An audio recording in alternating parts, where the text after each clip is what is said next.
সুপ্রিয় এমএসসি শেষ বর্ষের ছাত্রছাত্রীবৃন্দ, আসসালামু আলাইকুম। দীর্ঘ বেশ কিছুদিন পর তোমাদের সাথে আবার আমার অনলাইন ক্লাসে কথা হচ্ছে। আজকে আমি যে বিষয় নিয়ে আলোচনা করতে যাচ্ছি সেটা হচ্ছে তোমাদের পূর্বের ধারাবাহিকতায় ক্রোমোজোমের ম্যানিপুলেশনের পলিপ্লয়েডসকে নিয়ে, এবং পলিপ্লয়েডস আজকে আমরা শেষ করে দিব। পরবর্তীতে যে বিষয়গুলো আছে সেগুলো নিয়ে আমরা আলোচনা করব। আশা করছি তোমরা ভালো আছো, সুস্থ আছো এবং স্বাস্থ্যবিধি মেনে নিজেদেরকে নিরাপদে রেখেছো। তবে আজকে আমি যেহেতু এই মাসটি আমাদের জীবনের একটি অতি গুরুত্বপূর্ণ মাস, কেননা এই দিন আমাদের জাতির জনক, আমাদের দেশের প্রতিষ্ঠাতা বঙ্গবন্ধু শেখ মুজিবুর রহমানের ৪৫তম শাহাদত বার্ষিকী, এবং আমাদের শিক্ষা মন্ত্রণালয়ের নির্দেশনা অনুযায়ী আমি এই বিষয়ে তোমাদেরকে কিছু বলবো। সেই নিয়ে কিছুটা আলোচনা করার পর আমরা আমাদের পূর্বের যে লেকচার, আমাদের সংশ্লিষ্ট বিষয় নিয়ে আলোচনা করব। আশা করছি তোমরা মন দিয়ে শুনবে এবং জরুরি বিষয়গুলো অবশ্যই নোট করে রাখবে, এবং যেগুলো বুঝবে না সেগুলো লিখে রাখবে। পরবর্তীতে ক্লাস শুরু হলে আমাকে দেখাবে, আমি পুনরায় সেগুলো নিয়ে আবার আলোচনা করব। এবার আমরা আমাদের জাতির জনক বঙ্গবন্ধু শেখ মুজিবুর রহমানকে নিয়ে কিছু আলোচনা শুরু করতে যাচ্ছি। স্বাধীন বাংলাদেশের জন্ম বাঙালির জাতীয় জীবনের সবচেয়ে গুরুত্বপূর্ণ ঘটনা। ভারতবর্ষে ব্রিটিশ শাসনের অবসান হয় 1947 সালের 14 আগস্ট। জন্ম নেয় ভারত ও পাকিস্তান নামে দুটি স্বাধীন রাষ্ট্র। পাকিস্তানের ছিল দুটি অংশ। পূর্ব বাংলা পাকিস্তানের একটি প্রদেশ হিসেবে অন্তর্ভুক্ত হওয়ায় এই অংশের নাম হয় পূর্ব পাকিস্তান। অপর অংশটি পশ্চিম পাকিস্তান হিসেবে পরিচিতি লাভ করে। শুরু থেকেই পাকিস্তানের শাসনভার পশ্চিম পাকিস্তানের ধনিক গোষ্ঠীর হাতে কেন্দ্রীভূত ছিল। পূর্ব বাংলার ভাষা, সাহিত্য, সংস্কৃতি, অর্থনীতি, রাজনীতি ও সমাজ ব্যবস্থা পাকিস্তানের শাসক গোষ্ঠী নিজেদের করায়ত্ত করতে শুরু করে এবং বৈষম্য সৃষ্টি করে। এর বিরুদ্ধে পূর্ব বাংলার জনগণ প্রতিবাদ ও আন্দোলন সংগ্রাম গড়ে তোলে। মাতৃভাষা বাংলাকে রক্ষা করার জন্য ভাষা আন্দোলন শুরু হয়। এর মাধ্যমে পূর্ব বাংলার বাংলাভাষী বাঙালি জনগোষ্ঠী ঐক্যবদ্ধ হয়। মাতৃভাষা রক্ষার চেতনা থেকে পূর্ব বাংলার জনগণ ক্রমান্বয়ে পাকিস্তানের সাম্প্রদায়িক রাষ্ট্র ব্যবস্থার বিরুদ্ধে রাজনৈতিক আন্দোলন, সংগ্রাম ও গণ অভ্যুত্থান গড়ে তোলে। ঐতিহাসিক 6 দফার ভিত্তিতে 1970 সালের সাধারণ নির্বাচনে বাঙালি জাতীয়তাবাদের পক্ষে ভোট প্রদানের মাধ্যমে পূর্ব বাংলার জনগণ অসাম্প্রদায়িক বাংলাদেশ রাষ্ট্র প্রতিষ্ঠার পথ প্রশস্ত করে। বাংলা ভাষা, ইতিহাস, ঐতিহ্য, সংস্কৃতি ও বাঙালি জাতিগত পরিচয়ে জাতীয় ঐক্য গঠিত হয়। এই জাতীয় ঐক্যই বাঙালি জাতীয়তাবাদ। এই বাঙালি জাতীয়তাবাদী অসাম্প্রদায়িক বাংলাদেশ রাষ্ট্র গঠনে জনগণকে অনুপ্রাণিত করে। এরই ধারাবাহিকতায় 9 মাস রক্তগয়ী সশস্ত্র মুক্তিযুদ্ধের মাধ্যমে 1971 সালে অর্জিত হয় আমাদের প্রাণপ্রিয় সার্বভৌম বাংলাদেশ। আজকে যেহেতু আমাদের প্রথম এই বিষয়ে আলোচনা, সেহেতু আমরা প্রথমে 1937 সাল থেকে শুরু করব, যখন প্রথম এই আমাদের বাংলা ভাষা এবং বাংলাদেশের মুক্তির সংগ্রামের সূচিত হয়। 1937 সাল মোহাম্মদ আলী জিন্নাহ মুসলিম লীগের দাপ্তরিক ভাষা উর্দু করার প্রস্তাব করলে বাঙালির নেতা শেরে বাংলা একে ফজলুল হক এবং এর বিরোধিতা করেন। 1947 সালের এপ্রিল মাসে পাকিস্তান নামক যখন একটি রাষ্ট্রের প্রতিষ্ঠা যখন প্রায় নিশ্চিত হয়ে পড়ে, তখনই বিতর্কটি পুনরায় শুরু হয়। 1947 সালের 17 মে চৌধুরী খলিকুজ্জামান এবং জুলাই মাসে আলিগড় বিশ্ববিদ্যালয়ের উপাচার্য ডক্টর জিয়াউদ্দিন আহমদ উর্দুকে পাকিস্তানের রাষ্ট্রভাষা করার প্রস্তাব দেন। তাদের প্রস্তাবের বিরুদ্ধে পূর্ব বাংলার ভাষাবিজ্ঞানী ও ঢাকা বিশ্ববিদ্যালয়ের অধ্যাপক ডক্টর মোহাম্মদ শহীদুল্লাহ ও ডক্টর মোহাম্মদ এনামুল হক সহ বেশ কজন বুদ্ধিজীবী প্রবন্ধ লিখে প্রতিবাদ জানান। ঢাকা বিশ্ববিদ্যালয়ের অধ্যাপক আবুল কাশেমের নেতৃত্বে 2 সেপ্টেম্বর 1947 তমদ্দুন মজলিস নামক একটি সাংস্কৃতিক প্রতিষ্ঠান গড়ে ওঠে।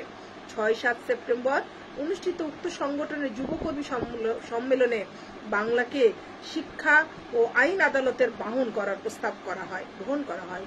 1948 সালে ডিসেম্বর মাসে করাচিতে অনুষ্ঠিত এক শিক্ষা সম্মেলনে উর্দুকে পাকিস্তানের রাষ্ট্রভাষা করার সিদ্ধান্ত গৃহীত হলে পূর্ব বাংলায় তীব্র প্রতিবাদ শুরু হয়। বাংলাকে রাষ্ট্রভাষা করার দাবি উঠে লেখালেখি শুরু হয়। ডিসেম্বর মাসেই রাষ্ট্রভাষা সংগ্রাম পরিষদ গঠিত হয়। ঢাকা বিশ্ববিদ্যালয়, সচিবালয় সহ বিভিন্ন প্রতিষ্ঠানে মিছিল, সভা সমাবেশ অনুষ্ঠিত হয়। পাকিস্তান সরকার 144 ধারা জারি সহ সভা সমাবেশ নিষিদ্ধ ঘোষণা করে।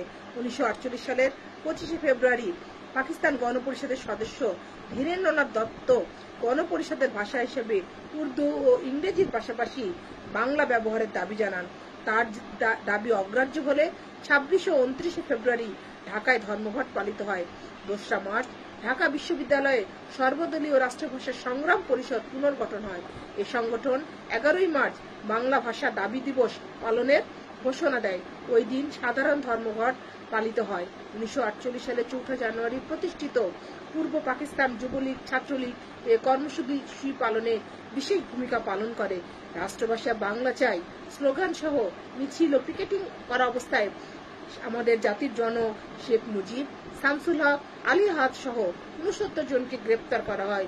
নব্য প্রতিষ্ঠিত পাকিস্তানে রাষ্ট্রভাষা বাংলার জন্য প্রথম রাজবন্দীদের শীর্ষস্থানীয় নেতা ছিলেন তৎকালীন ছাত্রনেতা শেখ মুজিবুর রহমান। অতএব আমরা বলতে পারি শেখ মুজিবুর রহমানের রাজনৈতিক চেতনাটা গড়ে উঠেছিল তার ছাত্র জীবনের থেকেই, বরঞ্চ আরো আগে থেকে। যখন উনি খোকা নামে পরিচিত ছিলেন তখন থেকেই তিনি ছিলেন মানবতাবাদী একজন নেতা। গ্রেপ্তার নির্যাতনের প্রতিবাদে ঢাকায় 12 থেকে 15 মার্চ ধর্মঘট পালিত হয়। বাধ্য হয়ে পূর্ব পাকিস্তানের মুখ্যমন্ত্রী খাজা নাজিমুদ্দিন 15 মার্চ রাষ্ট্রভাষা সংগ্রাম পরিষদের সঙ্গে 8 দফা চুক্তিতে স্বাক্ষর করেন।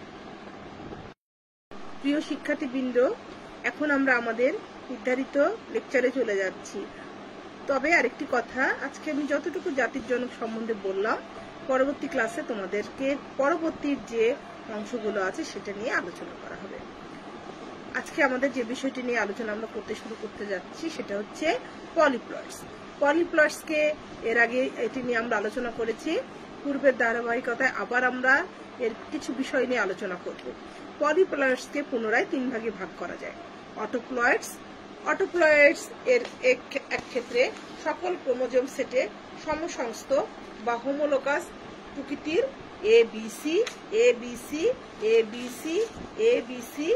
হয়। একই জিনোমের প্রতিলিপিকরণের ফলে অটোপ্লয়েডস এর উদ্ভব ঘটে। এর মূল উৎস হোমোজাইগট, অর্থাৎ একই প্রজাতির মধ্যে অটোপ্লয়েডের উদ্ভব ঘটে।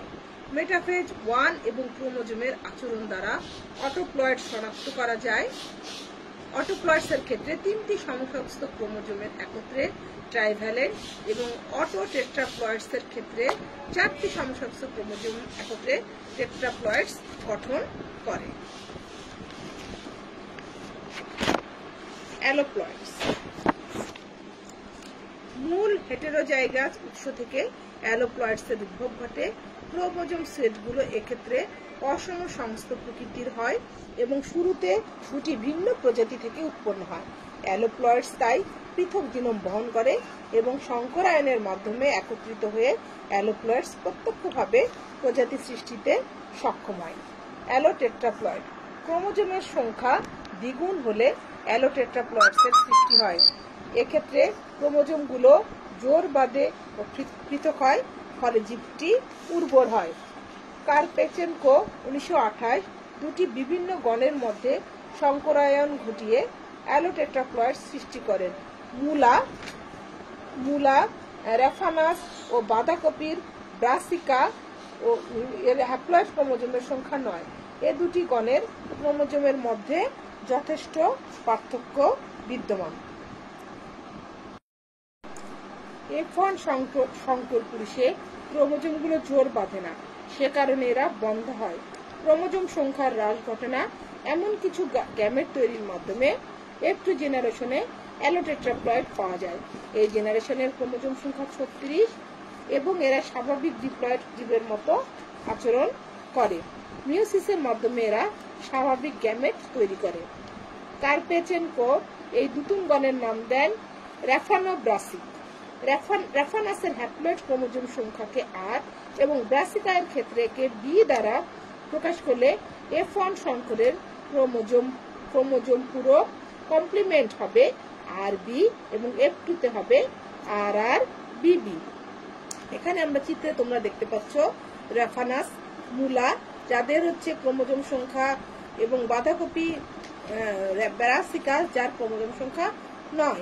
এদের এখানে আমরা হ্যাপ্লয়েড জনন কোষ পেলাম আর এবং বি, এবং আর এবং বি এর মধ্যে আমরা তাহলে F1 জেনারেশনে যে প্রথম F1 জেনারেশনটা পেলাম সেটা হচ্ছে তাদের ক্রোমোজোম সংখ্যা হবে 18 এবং সেটা হবে আর বি, এবং আর বি এখানে 18। পূর্ববর্তীতে অ্যালোটেট্রাপ্লয়েড বা পরবর্তীতে F2 জেনারেশনে এদের আমরা ক্রোমোজোম সংখ্যা পাবো 36 এবং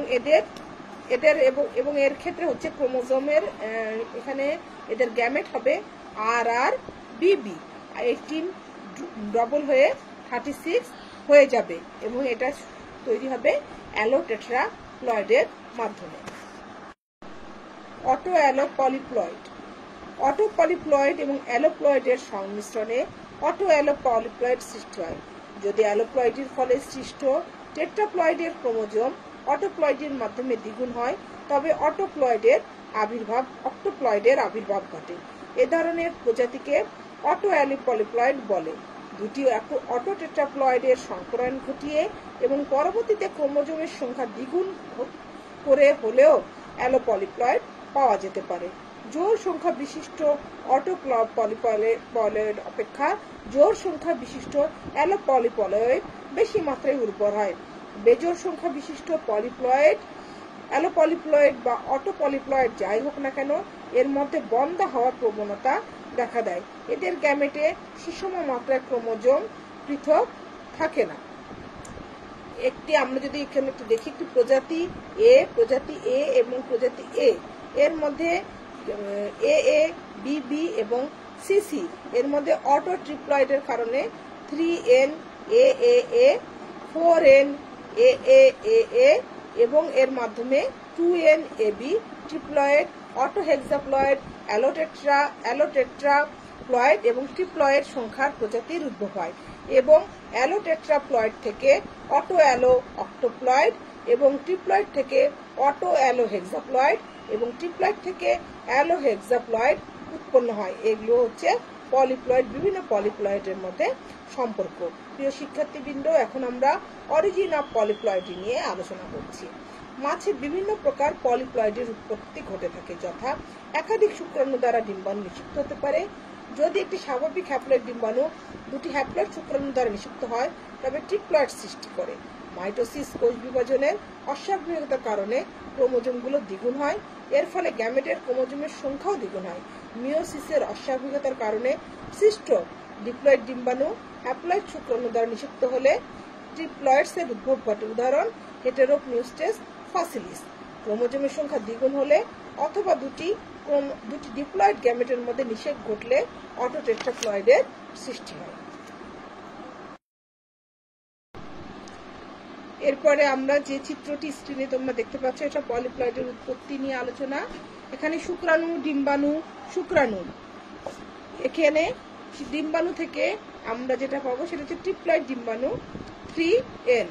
আবার মাইটোসিস প্রক্রিয়ায় ডিপ্লয়েড থেকে আমরা পাবো 4N। প্রথমে পাবো 4N জনন কোষ, এরপরে পাবো 2N জনন কোষ। ডিম্বাণু 2N এবং শুক্রাণু N, যদি এদের মধ্যে আমরা মিলন ঘটাই তাহলে এখানে আমরা জাইগোট পাবো 3N বা ট্রিপ্লয়েড। এখানে 2N ডিম্বাণু এবং 2N শুক্রাণু এবং এদের মধ্যে যদি মিলন ঘটাই তাহলে আমরা এখানে 4N এটা পাবো অটো টেট্রাপ্লয়েড। সুপ্রিয় শিক্ষার্থীবৃন্দ, আমি আবার বলছি 2N ডিম্বাণুর সাথে N শুক্রাণু যদি মিলন ঘটাই তাহলে আমরা এখানে জাইগোট পাবো 3N, সেটা হবে ট্রিপ্লয়েড। এবং 2N ডিম্বাণুর সাথে যদি 2N শুক্রাণুর মিলন ঘটাই আমরা জায়গা পাবো 4N, সেটা হবে অটো টেট্রাপ্লয়েড। মাছের বিভিন্ন পলিপ্লয়েডি। মাছ একটি বিশেষায়িত মেরুদণ্ডী প্রাণী যাদের 24, 618 প্রজাতির সংখ্যা এখন পর্যন্ত নির্ণয় করা গেছে, যা কিনা জীবিত মোট মেরুদণ্ডী প্রাণীর অর্ধেকের সমান। পলিপ্লয়েডি বিভিন্ন প্রকার মাছে দেখা যায়, যথা স্নেকহেড ফিশ, স্প্রিনফিন ফিশ, ক্যাটফিশ, কার্প, মিনো, ফুসফুসধারী মাছ, lungfish, carpet shark, goldfish, salmon এবং আরো অনেক মাছে। শিং মাছ হেটেরোপনিউস্টেস ফসিলিস ট্রিপ্লয়েড। এছাড়া আরো পোসেলিস, পোয়েসিলিয়া, পোয়েসিলোপোপসিস এবং 2টি প্রজাতি, সাইপ্রিনিডস, ক্যারাসিয়াসের 4টি প্রজাতি, মিসগার্নাসের 5টি প্রজাতি, ফোনিমাসের 6টি প্রজাতি, রুটিলাসের 7টি প্রজাতি এবং অ্যালহেরিডসের মেনিডিয়া এর 8টি প্রজাতি ইত্যাদি মাছ ট্রিপ্লয়েড। প্রাকৃতিকভাবে ক্রাসিয়াস আউরাটাস, ইউরোপীয় বারবাস, কয়টিস বিউই, মিসগুরনাস, অ্যানগুইলা ক্যাউডাটাস প্রভৃতি মাছ টেট্রাপ্লয়েড। সম্প্রতি জানা গেছে ভারতীয় মাগুর মাছ ক্লারিয়াস ব্যাট্রাকাসও টেট্রাপ্লয়েড। পলিপ্লয়েডি মাছের গোত্র এবং প্রজাতির নাম স্ক্রিনে দেওয়া হলো, তোমরা একটু খেয়াল করে নাও। এখানে রেফারেন্স অট্টো অ্যান্ড হুইটন 2000। অ্যাসিপেনসেরিফর্মিস, এখানে হচ্ছে স্কাফিরিগনাস, প্লাটোরহিনাস, পলিডন, স্পাথুলা। অ্যানথেরিনিফর্মিস, এখানে মেনিডিয়া স্পেসিস। সাইপ্রিনিফর্মিস, বারবাটুলা, গোটিয়া, কোবিটিস, মিসগুরনাস, অ্যানগুইলি কর্ডাটাস, বারবোডেস, বারবাস, আরোসোকেলাস, অলোপাইজি, ক্রাসিয়াস সাবফ্যামিলি। এখানে যেটা আছে সেটা হচ্ছে সাইপ্রিনি। এটা হচ্ছে অসপারলিকথিস। উপগোত্র হচ্ছে সিজিওথোরাসিনি। এখানে সিজোথোরাক্স, সাইনোসাইক্লোকেলিয়াস, টোর, জ্যাকো। সাইপ্রিনোডোরিটিফর্মিস, এখানে পোসিলিয়া, পোয়েসিলিওপসিস, প্রোটোপটেরাস। লেপিডোস্টেলিফর্মিস, পার্সিফর্মিস, সলমোনিফর্মিস, সিলুরিফর্মিস। লেপিওস্টিয়াস, সিটজোস্টেডিয়ন, স্যালমোনিডি, করিডোরাস, অ্যাসপিডোরাস, ব্রসিস, ক্লারিয়াস, হেটেরোপনিউস্টেস ফসিলিস। কৃত্রিম উপায়ে ইন্ডাকশনের মাধ্যমে পলিপ্লয়েডের উদ্ভব ঘটানো যায়, যেমন 1 নম্বর ভৌত উপকরণ বা পরিবেশী উপাদান বা তাপমাত্রা কম বেশি করে মাছে পলিপ্লয়েডি সৃষ্টি করা যায়। নীল তেলাপিয়া আউরিয়া মাছকে কৃত্রিমভাবে তাপমাত্রা কমিয়ে 32 ডিগ্রি সেন্টিগ্রেড থেকে 11 ডিগ্রি সেন্টিগ্রেড এনে পলিপ্লয়েডি তৈরি করা যায়। অন্যদিকে ট্রাউট মাছ স্যালমোগ্রিডিন মাছকে তাপমাত্রা 36 ডিগ্রি সেন্টিগ্রেড বাড়িয়ে হিট বা শক দিয়ে কৃত্রিমভাবে ডিপ্লয়েড থেকে ট্রিপ্লয়েডে পরিণত করা যায়। 2 হাইড্রোস্ট্যাটিক চাপের মাধ্যমেও মাছে কৃত্রিম পলিপ্লয়েডি সৃষ্টি করা যায়। স্যালমনয়েড মাছের প্রথম জেনারেশনকে তাদের প্রথম ক্লিভেজ এবং পূর্ণাঙ্গ দশা তৈরি হওয়ার পূর্বেই হাইড্রোস্ট্যাটিক চাপ প্রয়োগে ট্রিপ্লয়েড দশা থেকে টেট্রাপ্লয়েডে পরিণত করা যায়। 3 কৃত্রিম ফার্টিলাইজেশনের মাধ্যমে পলিপ্লয়েডি সৃষ্টি করা যায়। ইউরোপিয়ান সি বাস কে এই পদ্ধতিতে পলিপ্লয়েডসে পরিণত করা যায়। ক্লিভেজ শুরুর 5 মিনিট পর ডিম্বাণুকে 0 থেকে 2 ডিগ্রি সেন্টিগ্রেড তাপমাত্রায় 20 মিনিট ঠান্ডা শক কোল্ড শক দেওয়া হয়। এর ফলে দ্বিতীয় পোলার বডি তৈরি হতে পারে না। এতে উৎপন্ন ডিম্বাণুর সাথে শুক্রাণুর মিলনের ফলে পলিপ্লয়েড সি ব্যাসের উৎপত্তি ঘটে। পলিপ্লয়েডির সুবিধা বা অ্যাডভান্টেজ অফ পলিপ্লয়েডি।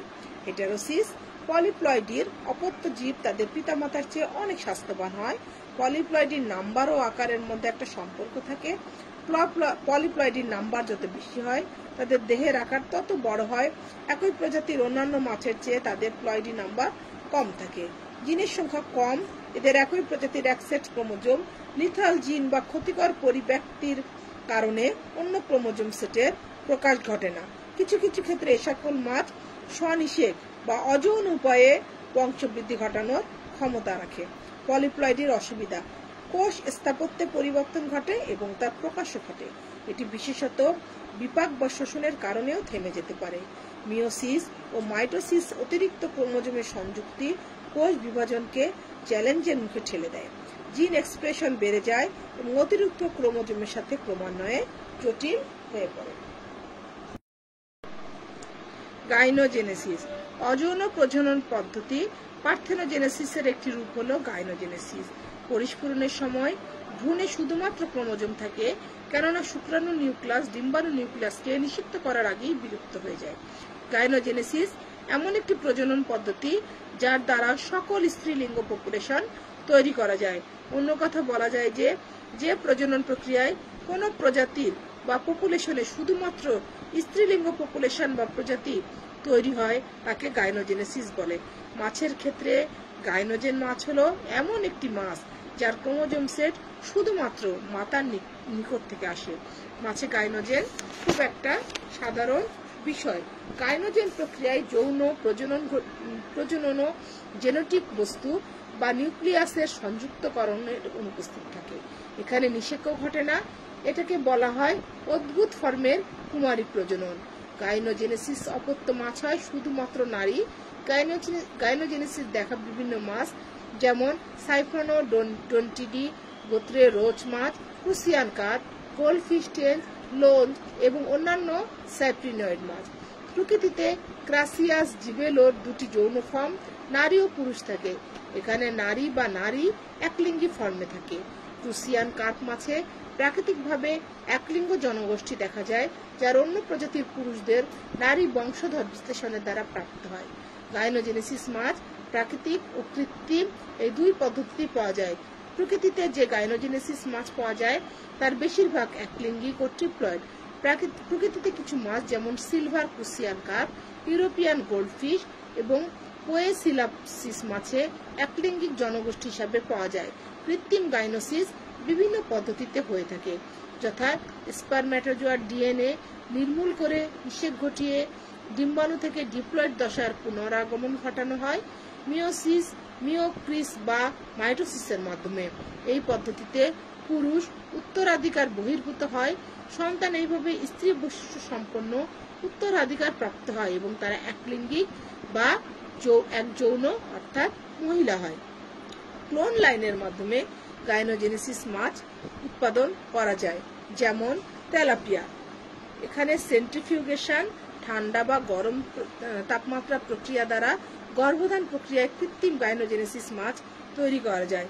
এছাড়াও রেডিয়ামোরে, এক্স-রে ও রাসায়নিক এজেন্ট দ্বারা শুক্রাণু দমন করে কৃত্রিম গাইনোজেনেসিস মাছ তৈরি করা যায়। তোমরা একটু স্ক্রিনে যে দুইটি গাইনোজেনেসিস মাছের দুটো ছবি দেওয়া আছে একটু খেয়াল করো।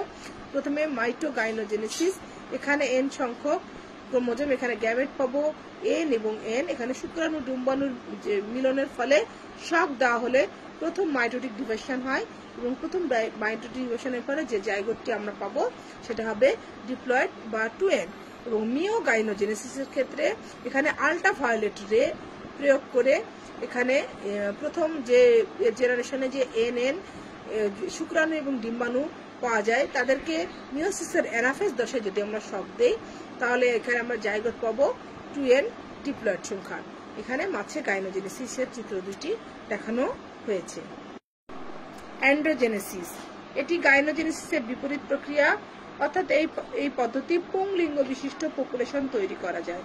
এই পদ্ধতিতে জীব শুধুমাত্র পিতৃ ক্রোমোজোম হতে উৎপত্তি লাভ করে। এখানে ডিপ্লয়েড স্পার্ম শুক্রাণু ব্যবহৃত হয়। তবে অ্যান্ড্রোজেনেসিস মাছ প্রকৃতিতে পাওয়া যায় না, এটি কৃত্রিমভাবে তৈরি করতে হয়। এক্ষেত্রে জেনেটিক স্থাপত্য বিদ্যার মাধ্যমে মাছের মজুদের উন্নতি ঘটানো হয়, যা কিনা ক্রোমোজোম ম্যানিপুলেশন পদ্ধতিতে ঘটে থাকে, যেমন ট্রাউট মাছে দেখা যায়। এক্ষেত্রে আল্ট্রাভায়োলেট রে অথবা গামা রে ব্যবহার করে জেনেটিক বস্তুকে অকার্যকর করে অ্যান্ড্রোজেনেসিস মাছ তৈরি করা হয়। ট্রাউট ছাড়াও কার্প, সাইপ্রিনাস কার্পিও, মিসগুরমাস, অ্যানগুইলি ক্যাউডাটাস, অ্যাসিপেন্সার, বেরি, স্যালমোনিডি, সিসিলিডি প্রভৃতি মাছে বিভিন্ন রে ব্যবহার করে কৃত্রিমভাবে অ্যান্ড্রোজেনেসিস মাছ তৈরি করা যায়। এখানে তোমরা অ্যান্ড্রোজেনেসিসের যে চিত্রটি দেখতে পাচ্ছ, এখানে এগকে ডিমকে আল্ট্রাভায়োলেট রে প্রয়োগ করে এখানে শুক্রাণু এবং ডিম্বাণুর মাত্রকে আবার শক দিয়ে 2n ডিপ্লয়েড সংখ্যক জাইগোট তৈরি করা হচ্ছে। সুপ্রিয় শিক্ষার্থীবৃন্দ, তাহলে আজকে আমরা পলিপ্লয়েডির বিভিন্ন প্রকারভেদ, পলিপ্লয়েডির উৎপত্তি এবং তার সাথে গাইনোজেনেসিস এবং অ্যান্ডোজেনেসিস নিয়ে আলোচনা করলাম। তোমাদের যত সম্ভব আর একটি ক্লাস নিলে ফিশ জেনেটিক্স চ্যাপ্টারটি শেষ হয়ে যাবে। এরপরে আমরা যেটা ধরবো সেটা হচ্ছে ফিশ প্যাথোলজি অ্যান্ড প্যারাসাইটোলজি। আগস্ট মাস আমাদের জীবনে একটি শোকাবহ মাস। প্রথমে আলোচনায় আমি কিছু তথ্য নিয়ে তোমাদেরকে দিয়েছিলাম। আসলে 1971 সালের যে স্বাধীন বাংলাদেশের যে অভ্যুদয়, সেটি আমাদের জাতির জনকের অবদান ছাড়া কোনো মতেই সেটি সম্ভব ছিল না। উনি যদি আজকে বেঁচে থাকতেন তাহলে হয়তো পারতাম আমাদের দেশকে আমরা আরো উন্নতির পথে এগিয়ে নিয়ে যেতে, কিন্তু কিছু কুচক্রী মহলের নির্দেশনায় সেটি আর সম্ভব হয়নি। তিনি শুধু নিজেই প্রাণ দেননি, তার সাথে তার পরিবার পরিজন সহ প্রায় 18 জন সদস্য এই 15ই আগস্টে আত্মাহুতি দিয়েছেন। তারা প্রাণ দিয়েছেন আমাদের দেশের জন্য, আমাদের এই সুন্দর সুজলা সুফলা বাংলাদেশের জন্য। অতএব আমরা এবং আমরা সবাই মিলে জাতির জনকের আদর্শে উদ্বুদ্ধ হয়ে কি পারবো না আমাদের দেশকে এগিয়ে নিতে? আমরা জানি তোমরা পারবে। তোমাদের কাঁধেই আগামী দিনের ভবিষ্যৎ। আমাদের বাংলাদেশকে পৃথিবীর মানচিত্রে একটি উজ্জ্বল নক্ষত্র করে গড়ে তোলার দায়িত্ব তোমাদের। আমি আশা করছি তোমরা অবশ্যই পারবে। সেই প্রতিজ্ঞা নিয়েই আজকে আমরা লেকচারটি শেষ করতে যাচ্ছি। প্রশ্নগুলো আমি আজকে আর দিচ্ছি না, পরবর্তী ক্লাস শেষ হলে আমি একেবারে পুরো ফিশ জেনেটিক্সের চ্যাপ্টারের উপরে যে কোশ্চেনগুলো আছে সে সমস্তগুলো তোমাদেরকে দিয়ে দিব এবং কিছুটা হলেও আলোচনা করব। সুপ্রিয় শিক্ষার্থীবৃন্দ, তোমরা ভালো থাকবে, সুস্থ থাকবে, প্রয়োজন ছাড়া ঘরের বাইরে যাবে না এবং পরিবারের বড়দের প্রতি খেয়াল রাখবে, শিশুদের প্রতি যত্ন নিবে, পুষ্টিকর খাবার খাবে, নিয়মিত হাঁটাচলা, ঘরের মধ্যে যতটুকু পারা যায় একটু ব্যায়াম বা হাঁটাচলা করবে। তাতে আমাদের শরীরের প্রতিরোধ ক্ষমতা তৈরি হবে। আমি আশা করছি তোমরা পরিবার পরিজন নিয়ে সুস্থ থাকবে। আমরা সবাই সবার জন্য দোয়া করব। ভালো থেকো। আল্লাহ হাফেজ।